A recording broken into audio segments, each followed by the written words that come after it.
आज जो हम डिस्कस करने वाले हैं वो है डैशबोर्ड। अब डैशबोर्ड आपके सॉफ्टवेयर का एक बड़ा इम्पोर्टेंट पार्ट होता है, जिसमें पूरे सॉफ्टवेयर की ऑलमोस्ट सारी समरी शो हो रही होती है। अब इसमें हम पॉइंट बाय पॉइंट करके सारे फीचर्स को डिस्कस करेंगे जो डैशबोर्ड के ऊपर शो हो रहे होते हैं। इसमें सबसे पहले एक कार्ड बना हुआ है जिसमें शो कर रहा है डेटाबेस एंड आउटलेट्स। अब डेटाबेस बेसिकली ये सॉफ्टवेयर जैसे हमने पहले भी डिस्कस किया था, मल्टीपल डेटाबेसेस के साथ अटैच हो सकता है। ठीक है। अब ये सॉफ्टवेयर जब मल्टीपल डेटाबेसेस के साथ अटैच होगा, जिसमें एक डेटाबेस दूसरे डेटाबेस के साथ बिल्कुल डिफरेंट होगा, उनका आपस में कोई भी लिंक नहीं होगा, दोनों के कस्टमर सेपरेट होंगे, दोनों का फाइनेंस सेपरेट होगा, कैश फ्लो सेपरेट होगा। ठीक है। सारे जितने भी मामला था सब सेपरेट होंगे। तो जितने भी आपके डेटाबेसेस होंगे वो यहाँ पे लिंक हो जाएंगे, आप किसी भी वक्त किसी दूसरे डेटाबेस में मूव कर सकते हैं। उसके बाद एक डेटाबेस के अंदर मल्टीपल आउटलेट्स होती हैं। ठीक है। जिसमें एक आउटलेट दूसरी आउटलेट के साथ सब कुछ शेयर करेगी, कस्टमर सबके कॉमन होंगे, यूज़र अकाउंट सबके अपने अपने होंगे, लेकिन सबकी सेल क्या होगी, डिफरेंट होगी। ठीक है। एक आउटलेट के आप सेपरेट सेल चेक कर सकते हैं, दूसरे आउटलेट की सेपरेट सेल चेक कर सकते हैं। तो यहाँ से आप किसी भी आउटलेट को चेंज कर सकते हैं। उसके बाद आगे है कैश अकाउंट बैलेंस। जो मेन आपका कैश अकाउंट है उसका बैलेंस यहाँ पे शो रहा होगा। ठीक है। जब मैं मुख्तलिफ एंट्रीज करूँगा तो साथ साथ आपको ज़्यादा क्लियरेंस मिलेगी। उसके बाद है माई बैलेंस। मैं एज अ कैशियर अगर मैंने कोई कैश रिसीव किया है किसी कस्टमर से, तो वो मेरा बैलेंस यहाँ पे शो रहा होगा। ये ओवरऑल कैश अकाउंट बैलेंस है जो सम होगा, पूरे सॉफ्टवेयर का कैश इन हैंड सारे कैशियर्स का सम होगा यहाँ पे। और यहाँ पे माई बैलेंस में सिर्फ मेरा अपना बैलेंस शो रहा होगा। कैशियर स्टेटस, यहाँ पर सारे कैशियर्स शो हो रहे होंगे, सीरियल नंबर है, कैशियर का नाम होगा, उस कैशियर का बैलेंस, और आगे नंबर ऑफ चेक्स, उस कैशियर के पास टोटल कितने चेक हैं जो उसने रिसीव किए हैं मुख्तलिफ कस्टमर से, नंबर ऑफ चेक्स आ रहा होगा यहाँ पे। इन सारे बैलेंस का सम इक्वल होता है किससे, कैश अकाउंट बैलेंस से। ये जो आपका कैश अकाउंट बैलेंस होता है ये बेसिकली सम होता है सारे कैशियर्स के सम का। उसके बाद आउटलेट रिटेल बैलेंसेस। हर आउटलेट की एक एब्रीवेशन का कॉलम है, आगे उसके टोटल नंबर ऑफ कस्टमर्स आ रहे होंगे जिन्होंने बैलेंस होल्ड कर रखा है, और आगे टोटल बैलेंस आएगा। मींस इस कार्ड से हम ये देख सकते हैं किसी भी आउटलेट का टोटल कितना बैलेंस है, कितना उधार है, लेकिन ये सिर्फ और सिर्फ रिटेल कस्टमर्स के लिए होगा, जो रिटेल कैश काउंटर होगा उसके लिए। क्रेडिट कस्टमर्स की यहाँ पे हिस्ट्री नहीं आएगी।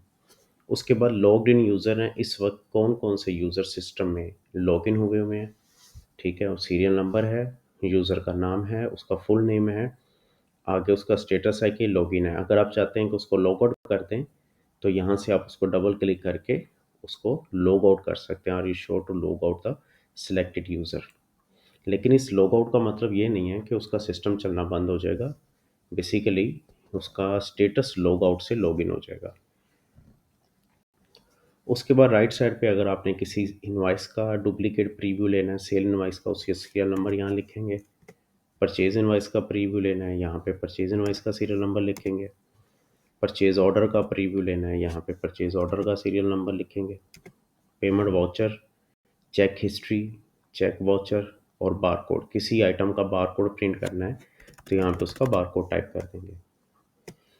उसके बाद माई चेक्स में नंबर ऑफ चेक्स आ रहे होते हैं जो एज अ कैशियर मैंने किसी कस्टमर से रिसीव किए हैं। टूडेज चेक, यहाँ पे वो नंबर ऑफ चेक्स आ रहे होंगे जिन्होंने आज कैश डेट है जिनकी। डिसऑनर चेक, ये वो चेक होंगे जिनकी कैश डेट गुजर चुकी है लेकिन उनमें बैलेंस मौजूद है। न्यू अकाउंट्स, ये बताएगा नंबर ऑफ अकाउंट्स जो कि नए क्रिएट हुए हैं। ठीक है जी। एक एज अ नोटिफिकेशन है, बाद में आप जाके उसको क्लियर कर सकते हैं कि ये हमने नोटिस में ले लिया। ओवर लिमिट अकाउंट्स, हर अकाउंट के हम एक क्रेडिट की लिमिट लगाएंगे, अगर कोई अकाउंट उस लिमिट को क्रॉस करता है तो यहाँ पे वो लिस्ट डाउन हो जाएगा। अनडिसाइडेड प्रोमिसेस, इसका मतलब अगर हमने किसी कस्टमर से पेमेंट लेनी है तो उससे हमने प्रॉमिस ले लिया कि वो पेमेंट उसने किस डेट को देनी है और कितनी अमाउंट देनी है। तो जब वो प्रॉमिस आएगा तो फिर उस प्रॉमिस को हमने डिसाइड करना है कि वो प्रॉमिस मतलब सक्सेसफुल हो गया है या उसमें कोई इशू आया है, तो यहाँ पे वो आ रहा होगा। बैलेंस इश्यूज सॉफ्टवेयर खुद अपनी ऑडिट करता है। अगर किसी अकाउंट के कोई बैलेंस में इंटरनेट के फ्लक्चुएशन की वजह से या कोई भी किस्म के बग की वजह से या कोई और इशू आ जाता है, कोई एंट्री आधी होती आधी किसी वजह से नहीं हो पाती, तो अगर उसके बैलेंसेस में कोई इशू आता है तो यहाँ पे उसके बैलेंसेस का नंबर ऑफ अकाउंट्स शो रहे होते हैं कि 5 अकाउंट्स के बैलेंस में इशू है। तो आप उनको चेक कर सकते हैं वो कौन-कौन से अकाउंट्स हैं और फिर आप जाके उनको रेक्टिफ़ाई भी कर सकते हैं, फिक्स भी कर सकते हैं। पेंडिंग एसएमएस जब भी कोई बिल बनता है, इनवॉइस बनती है, ठीक है? सेल इनवॉइस, परचेज़ इनवॉइस या कोई पेमेंट वाउचर आप सिस्टम में क्रिएट करते हैं, जिसमें रिसीवेबल वाउचर है, पेमेंट लेंगे या किसी सप्लायर को पेमेंट दे रहे हैं या किसी कस्टमर से पेमेंट ले रहे हैं, तो उसके अगेंस्ट सिस्टम ऑटोमैटिकली एक एसएमएस जनरेट कर देता है। अब वो एसएमएस पेंडिंग का मतलब वो एसएमएस अभी सेंड नहीं हुआ, तो यहाँ पे नंबर ऑफ पेंडिंग एसएमएस आ रहे होंगे। लेजर एंट्रीज़ यहाँ पे नंबर ऑफ एंट्रीज़ शो होती हैं, जो आपके सॉफ्टवेयर के लेजर्स में हो रही हैं।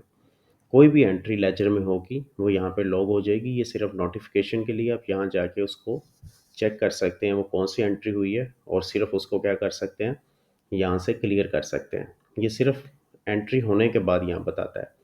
एक किस्म के ऑडिट के लिए आप इसको चेक कर सकते हैं। पेंडिंग इनवॉइसेस इसका मतलब ये है कि सॉफ्टवेयर के अंदर एक ऑप्शन मौजूद है, जब भी कोई बिल बनता है तो वो होल्ड हो जाता है।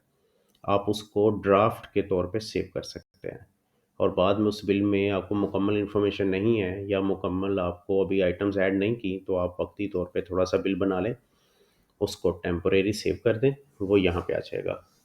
और जब आपको उस बिल की सारी इन्फॉर्मेशन मिल जाए, तो यहाँ पे डबल क्लिक आके करके आप इस इनवॉइस को ओपन कर सकते हैं और ओपन करने के बाद उसके अंदर मज़ीद आइटम्स ऐड करके या कोई इन्फॉर्मेशन चेंज करके उसको सेव कर सकते हैं फाइनल। अगर कोई बिल पेंडिंग है, आपने उसमें कुछ चेंजेस करनी है, तो पहले आप उसको पोस्ट बैक करना पड़ेगा। जैसे आप उसको पोस्ट बैक करेंगे, वो बिल पोस्ट बैक इनवॉइसेज़ में यहाँ पे आ जाएगा। जैसे वो बिल यहाँ पे आ जाएगा, वहाँ से आप उसको ओपन करके उसमें एडिट कर सकते हैं। Pending PO, purchase order, PO stands for purchase order. कोई भी परचेज़ ऑर्डर पेंडिंग है, आपने कोई परचेज़ ऑर्डर बनाया है, किसी सप्लायर को आपने ऑर्डर दिया है, अब वो ऑर्डर अभी तक कंप्लीट रिसीव नहीं किया, तो वो पेंडिंग ऑर्डर आपको हर वक़्त यहाँ शो होते रहेंगे। स्टॉक इश्यूज़ किसी भी वजह से आपके सॉफ्टवेयर में इन्वेंटरी में कोई प्लस माइनस कोई इश्यू हो जाता है। फ़र्ज़ करते हैं आपने 10 प्रोडक्ट्स परचेज़ की और 5 सेल कर दी, तो बकाया आपके पास 5 बचनी चाहिए, लेकिन अगर किसी वजह से वो 5 नहीं रहती, कोई इंटरनेट के स्लो डाउन होने की वजह से कोई मसला हो जाता है या किसी भी वजह से कोई प्रॉब्लम क्रिएट हो जाती है, तो वो stock issues number of items यहाँ आना शुरू हो जाएँगे। अब ये सॉफ्टवेयर 2 किस्म के एसएमएस के साथ अटैच होता है। ब्रांडेड एसएमएस जो आपका टेक्स्ट मैसेज होता है, आपके ब्रांड नेम से सेंड होता है, ये उसके साथ अटैच है। व्हाट्सएप एसएमएस जो भी बिल या इनवॉइस बनेगी, उसका मैसेज थ्रू व्हाट्सएप कस्टमर को रिसीव होगा। तो ये उनका रिमेनिंग बैलेंस यहाँ पे शो हो रहा होता है कि आपके ब्रांडेड एसएमएस हैं, तो उनमें कितना बैलेंस मौजूद है, व्हाट्सएप है, तो उनमें कितना बैलेंस मौजूद है। यहाँ से आप रिफ्रेश करके इस काउंटिंग को रिफ्रेश कर सकते हैं। वैसे भी जब दोबारा लॉगिन करते हैं, तो ये डेटा फ्रेश आता है, लेकिन आप यहाँ से उसको रिफ्रेश भी कर सकते हैं। ये था डैशबोर्ड का एक ओवरव्यू। अब थोड़ा-सा नीचे आते हैं। नीचे यूज़र नेम है, जिस यूज़र ने लॉगिन किया हुआ है सिस्टम को। उसके आगे आउटलेट है कि कौन-सी आउटलेट का ये यूज़र है। ये आउटलेट के साथ यूज़र लिंक होते हैं। एक आउटलेट 1 है या डेमो 1 एक आउटलेट है, उसका यूज़र किसी दूसरे आउटलेट में जाके लॉगिन नहीं कर सकता, जब तक आप उसको दूसरे आउटलेट में शिफ्ट ना कर दें। उसके बाद ये सिस्टम सॉफ्टवेयर का वर्ज़न है 25.10.18। ये बैकअप के ऑप्शन मौजूद है, आप अपने डेटाबेस का बैकअप ले सकते हैं। अगर आपका सॉफ्टवेयर ऑफ़लाइन है, तो आप बैकअप लेंगे, डेटाबेस का बैकअप बन जाएगा, वहाँ से आप उसको अपने पास सेव कर सकते हैं, फ्यूचर के लिए अगर कोई इश्यू हो जाता है तो। और अगर आपका सिस्टम ऑनलाइन है तो आपको बैकअप की ज़रूरत नहीं है, ऑनलाइन पे सर्वर पे ऑटोमेटिकली बैकअप बन रहे होते हैं दिन में 2 से 3 बार। ट्रांज़ैक्शन फॉर्म है, इसको हम थोड़ा-सा आगे चल के नेक्स्ट किसी वीडियो में डिस्कस करेंगे। ये सर्वर का टाइम आ रहा होता है, ऑनलाइन जो सर्वर आपका मौजूद है, जिसके ऊपर आपका डेटाबेस इंस्टॉल है, ठीक है? ये उसका टाइम आ रहा होता है। ये आपका अपना लोकल नेटवर्क के अंदर कंप्यूटर भी हो सकता है और ऑनलाइन क्लाउड पे भी।